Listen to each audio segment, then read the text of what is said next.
नमस्कार मित्रों, इस चैनल के सभी दर्शकों का स्वागत करता हूं। परसों कॉमेडियन राजू श्रीवास्तव का निधन हुआ। उसी दिन एक वीडियो मैंने पब्लिश किया था जो अब तक हजारों लोगों ने देखा है। डिस्क्रिप्शन में उसकी लिंक दी हुई है।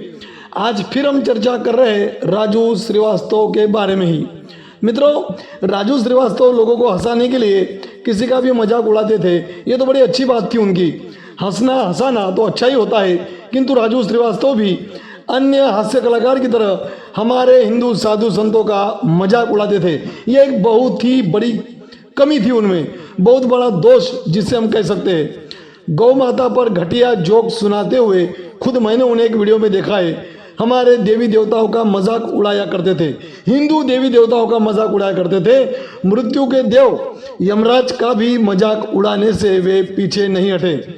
कभी किसी अन्य धर्म के धर्मगुरु पर टिप्पणी करने की हिम्मत नहीं की उन्होंने, किंतु पूज्य संत श्री आसाराम जी बापू क्योंकि एक हिंदू संत है, इसलिए बगैर पूरी सच्चाई जाने केवल मीडिया की बकवास खबरों को आधार बनाकर उनका खूब मजाक उड़ाया राजू ने। प्रसिद्ध कानूनविद सुब्रमण्यम स्वामी जी कहते हैं कि मेरे जीवन में मैंने इतना बड़ा बोगस केस नहीं देखा जैसा आसाराम बापू के खिलाफ चल रहा है। बोगस केस है, बोगस। सुदर्शन न्यूज चैनल के सुरेश चौहान के जी, सत्यनिष्ठ सनातन संस्था आदि ऐसे और कई व्यक्तित्व और संगठन है जो पूज्य आसाराम जी बापू को निर्दोष बताते हुए उनका खुलकर समर्थन करते हैं। राजू श्रीवास्तव ने केवल दौलत और शोहरत के लिए अभिनय करना और लोगों को हंसाना, बस इतना ही अपने जीवन का उद्देश्य बना रखा था। वास्तव में हर एक कलाकार का दायित्व होता है कि लोगों का मनोरंजन करने के साथ साथ उनको सच्चाई से अवगत भी कराते रहे।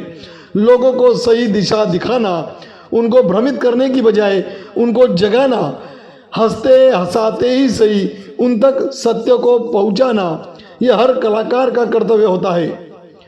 पूज्य बापूजी ने लाखों करोड़ों लोगों को जीने की ऊर्जा प्रदान की है। भटके हुए लाखों युवाओं को अपने सत्संग व दिव्य प्रेरणा प्रकाश जैसे ग्रंथ देकर उन्हें सही राह पर लाए हैं बापूजी। और बापूजी ने तन मन को स्वस्थ व प्रसन्न रखने की ऐसी हजारों कुंजियां बताई है जिससे करोड़ों लोग लाभान्वित हुए हैं। पैसे और छिछोरे लोगों की तालियों के लिए एक निर्दोष व महान संत का मजाक उड़ाने की बजाय राजू श्रीवास्तव कभी बापूजी की सच्चाई जानने का प्रयास करते, कभी ये जानने का प्रयास करते कि बापूजी का जीवन कैसा रहा है, बापूजी क्या कहते हैं, क्या सिखाते हैं आदि, तो राजू श्रीवास्तव आज जिंदा होते। हाँ मित्रों, राजू श्रीवास्तव जी को हार्ट अटैक आया। उनके हार्ट में ब्लॉकेज थे। पूज्य बापूजी ने ऐसी युक्तियां बताई है कि हार्ट में कभी ब्लॉकेज हो ही नहीं सकते।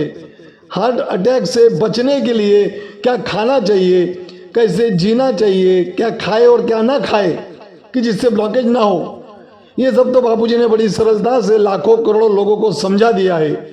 और फिर भी किसी को हार्ट की समस्या हो गई हो तो एक बहुत ही असरकारक और सस्ती दवाई भी उपलब्ध करा दी है, हृदय सुधा।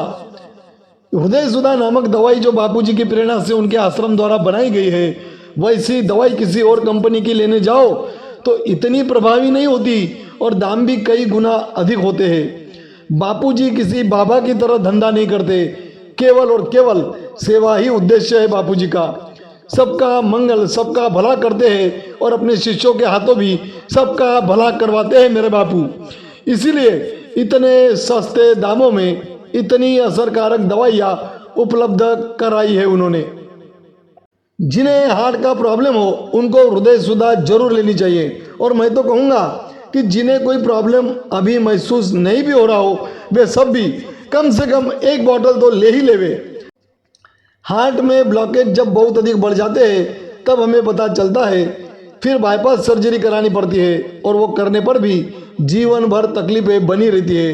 इसलिए पहले ही हृदय सुधा दवाई का उपयोग कर लेवे जिसका कोई साइड इफेक्ट नहीं है।